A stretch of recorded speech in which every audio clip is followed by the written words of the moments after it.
United Forum of All Adivasi Organization তাকে আমরা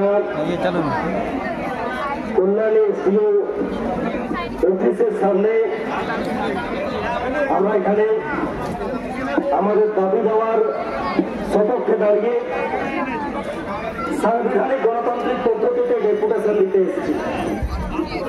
আমি প্রথমেই ফোরামের ডাকে বিভিন্ন আদিবাসী অর্গানাইজেশন যারা এখানে উপস্থিত আছেন, আমার প্রত্যেক সংগ্রামী যোদ্ধাকে আমি আমার পক্ষ থেকে ধন্যবাদ, অভিনন্দন, জোহার জানাবো।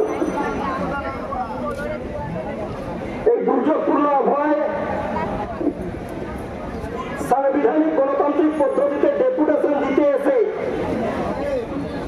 আমি এখানে কোনো ময়দানি ভাষণ দিতে আসিনি বা ময়দানি ভাষণ দেব না। অনেকক্ষণ থেকে আমাদের বিভিন্ন অর্গানাইজেশনের বক্তারা আজকের দিনের যে প্রাসঙ্গিকতা, কেন আমরা কল্যাণী এসডিও অফিসে এসেছি সে সম্পর্কে আপনাদের সামনে পুঙ্খানুপুঙ্খ তথ্য তুলে ধরেছেন। আমি সে বিষয়ে বিস্তারিত কিছু বলবো না। যে কথাটা বলার জন্য সেই বাঁকুড়া জেলার সুদূর জঙ্গলমহল থেকে আজকে আমার কল্যাণীতে ঝুঁকে আসা, আজকে এমন একটা পরিস্থিতিতে বা এমন একটা দিনে দাঁড়িয়ে এমন একটা স্পর্শকাতর বিষয়কে সামনে রেখে আজকে হাজার হাজার আদিবাসী তাদের সাংবিধানিক গণতান্ত্রিক দাবিকে এসডিও অফিসে বা এসডিও দপ্তরে আজকে সামনে আনছে, এটাকে সন্ধিক্ষণ। আজ থেকে দুদিন পরে 9 আগস্ট বিশ্ব আদিবাসী দিবস। 9 আগস্ট বিশ্ব আদিবাসী দিবস। এই বিশ্ব আদিবাসী দিবসকে সামনে রেখে আজকে আমরা বিভিন্ন জায়গায় অনেক রঙ্গমঞ্চ তামাশা দেখব, অনেক রঙ্গমঞ্চ তামাশা আমরা দেখতে থাকবো। না, সবাই রঙ্গমঞ্চ তামাশা দেখাবে না। যারা আদিবাসী মানুষ, সিধু কানু তিলকা বিরসা তাদের রক্ত যাদের শরীরে বইছে, তারা কখনো আদিবাসী দিবসকে সামনে রেখে রঙ্গমঞ্চ তামাশা দেখাতে পারবে না। তারা যথাযোগ্য মর্যাদায় আদিবাসী দিবসকে সামনে রেখে বর্তমান প্রেক্ষাপটে দাঁড়িয়ে আদিবাসীদের যে সাংবিধানিক দাবি, সেই সাংবিধানিক দাবিকে গর্বের সাথে তুলে ধরবে, গর্জে উঠবে এবং আগামী দিনের নয় আন্দোলনের শপথ নেবে সেই আদিবাসী দিবস। সাথে সাথে আমরা দেখব এই আদিবাসী দিবসকে সামনে রেখে কিছু আদিবাসী প্রেমের হোলসেল ডিলার, কিছু আদিবাসী প্রেমের হোলসেল ডিলার আজকে পালায় পালায় যাবে, ব্লকে ব্লকে আজকে অনুষ্ঠান হবে, ধামসা দেওয়া হবে, মাদল দেওয়া হবে। আর এই সময়কালের মধ্যে দাঁড়িয়ে আদিবাসীদের যে বুনিয়াদী হকের কথা, সাংবিধানিক দাবির কথা, গণতান্ত্রিক দাবির কথা, সেগুলো ওই নাচের তালে, ওই ধামসা মাদলের তালে সব চাপা পড়ে যাবে। না, সেরকম আদিবাসী দিবস আমরা দেখতে চাই না। আমি সামনে একটা বললাম, আর আজকের থেকে পিছন দিকে কয়েকদিন আগেই মহামান্য সুপ্রিম কোর্ট, আপনারা সংবাদপত্রে দেখেছেন, নিউজ চ্যানেলে দেখেছেন, সোশ্যাল মিডিয়াতে দেখেছেন, আপনারা পুঙ্খানুপুঙ্খ সব জানেন। আজকে কয়েকদিন পিছনে আজকে সুপ্রিম কোর্ট যে রায় দিয়েছে, তাতে আদিবাসীদের মধ্যে আগামী দিনে আদিবাসীদেরকে যে বিভাজন করার একটা চক্রান্ত, আদিবাসীদেরকে ভেঙে ভেঙে টুকরো করে দেওয়ার যে চক্রান্ত, তা পরিস্ফুট হয়ে গেছে। সংগ্রামী সাথী, এটা সমস্যা। এই সমস্যাকে উত্তরণের পথ বার করার জন্য আজকে আমরা লড়াই আন্দোলনের মধ্যে আছি। আমাদেরকে বিশ্বাস রাখতে হবে আদিবাসী আদিবাসীরা লড়াই আন্দোলনে ছিল, লড়াই আন্দোলনে আছে, আর আগামী দিনে লড়াই আন্দোলনে থাকবে। এর থেকে মুক্তির পথ আর কোথাও হতে পারে না।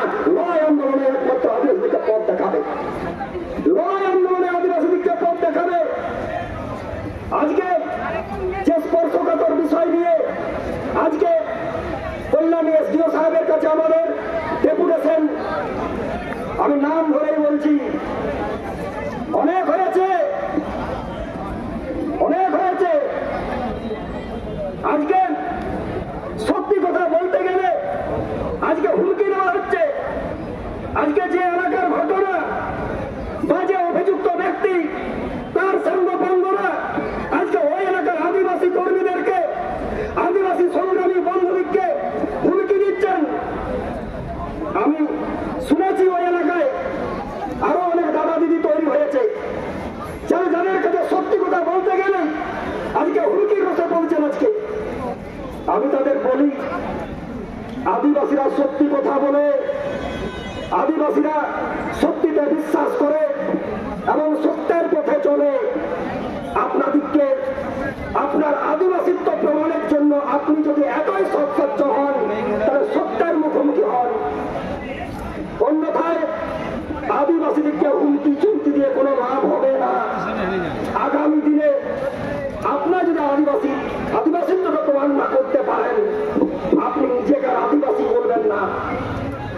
আজকে সত্যি কথা বলতে গেলে আজকে বরুণ মাহাতো যে এলাকায় লোকসভা নির্বাচনে কন্টেস্ট করতে গিয়েছিলেন, নতুন করে বলার কোনো দরকার নেই। আপনার গায়ে যদি আদিবাসী রক্ত থাকে, কাদের মদতে সেদিন আপনি নমিনেশন ফাইল করেছিলেন, আমিও লোকসভার পাশের লোকসভার লোক, আমরা খুব ভালো করে জানি। আজকে সত্যি কথা বলতে গেলে গায়ে এনার্জি আসছে, এই সত্যি কথাগুলো বলতে গেলেই গায়ে ফসকা পড়ছে, এই সত্যি কথাগুলো বলতে গেলেই আজকে আদিবাসী কর্মীদের হুমকি দেওয়া হচ্ছে। এসব জুটে পারে না। আগামী দিনে এই ইস্যুকে সামনে রেখে আরো দুর্বার আন্দোলন ইউফাইয়ের পক্ষ থেকে নেওয়া হোক, আমি নেতৃত্বের কাছে আবেদন রাখবো। সাথে সাথে আমি আমার বক্তব্য মোটেও দীর্ঘায়িত করব না। আজকে কল্যাণী এসডিও সাহেবের কাছেও অনেকবার নিয়ে ডেপুটেশন হয়েছে। আপনি অস্বীকার করতে পারবেন না বা আপনি দায় এড়াতে পারবেন না যে বিতর্কিত কাস্ট সার্টিফিকেট, যে বিতর্কিত জাল শংসাপত্র আপনার অফিস থেকে ইস্যু হয়েছে। তাই এই সমস্যার উত্তরণের পথটা আপনাকে দেখিয়ে দিতে হবে, আপনাকেই দেখিয়ে দিতে হবে। মানে আজকে আপনার অফিসে হাজার হাজার আদিবাসী এই গেটের বাইরে আছে, এই গেটের কিন্তু তালা পড়বে, আগামী আন্দোলন চলবে। এখানকার মাননীয় আধিকারিক, দায়িত্বপ্রাপ্ত পুলিশ প্রশাসন আজকে যে বিষয়টাকে নিয়ে এখানে আমাদের আসা, এটা মামুলি কোনো ইস্যু নয়। আদিবাসিত্বের প্রমাণের একটা আদিবাসিত্ব, তুমি আদিবাসী না আদিবাসী নও, এত বড় একটা গুরুত্বপূর্ণ ইস্যুকে নিয়ে আমরা এখানে ডেপুটেশন দিতে এসেছি। আগামী দিনে লড়াই আরো দুর্বার হবে, লড়াই আরো আগামী দিনে উত্তরণের পথ দেখাবে, এই আশা রাখছি। সাথে সাথে এখানকার সংগ্রামী জনতা, সংগ্রামী যোদ্ধা, এই এলাকার আমার মা দাদা ভাই বোন, আমার যুবা ভাইয়েরা, আমার স্নেহের ছাত্র ছাত্রীরা প্রত্যেককেই আজকে ভারতবর্ষের বুকে আদিবাসীরা ভালো নেই। সারা ভারতবর্ষ জুড়ে রাষ্ট্রীয় কাঠামোতে থেকে আদিবাসীরা আজকে শোষিত, নিপীড়িত, নিষ্পেষিত। আজকে যদি আমরা একজোট না থাকি, আজকে যদি সময় কথা বলছে, সময়টা কিন্তু ভালো নয়। এ সময় চাইছে আদিবাসীরা এক ছাতার তলায় আসুক, এ সময় চাইছে আদিবাসীরা হাতে হাত মিলিয়ে চলুক, এ সময় চাইছে আদিবাসীরা একসাথে গড়ে উঠুক। আগামী বিশ্ব আদিবাসী দিবসে সেই শপথে আমরা নেব। এই কয়েকটি কথা বলে সবাইকে আমার সংগ্রামী অভিনন্দন জানিয়ে আমি আমার ক্ষুদ্র বক্তব্য শেষ করছি।